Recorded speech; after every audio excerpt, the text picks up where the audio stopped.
আসন্ন শৈলকুপা উপজেলা পরিষদ নির্বাচনে উপজেলা আওয়ামী লীগের মনোনীত প্যানেলকে বিজয়ী করার লক্ষ্যে শৈলকুপার ২ নং মির্জাপুর ইউনিয়ন আওয়ামী লীগের উদ্যোগে বুধবার বিকালে মির্জাপুর আমেনা খাতুন মাধ্যমিক বিদ্যালয় খেলার মাঠে বিশাল নির্বাচনী জনসভা অনুষ্ঠিত হয়েছে।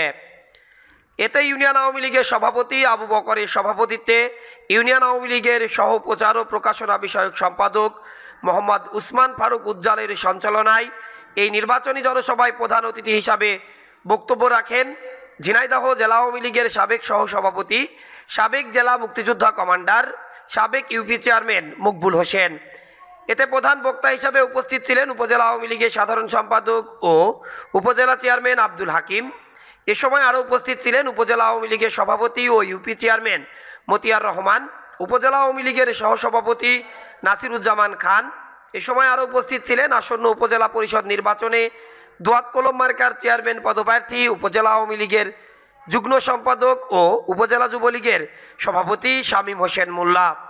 এ সময় আরও উপস্থিত ছিলেন উপজেলা কৃষক লীগের সভাপতি ও আসন্ন উপজেলা পরিষদ নির্বাচনে ভাইস চেয়ারম্যান পদপ্রার্থী জাহিদুন নবী কালু।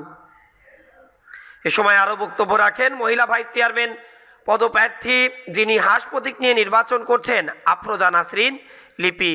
এ সময় আরও বক্তব্য রাখেন ইসলামী বিশ্ববিদ্যালয় ছাত্রলীগের সাবেক সাধারণ সম্পাদক ও ইসলামী বিশ্ববিদ্যালয় ডেপুটি রেজিস্ট্রার আব্দুল হান্নান।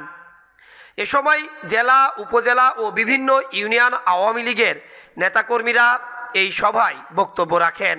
এ সময় হাজার হাজার নেতাকর্মী মিছিল সহকারে এই জনসভায় যোগ দেন।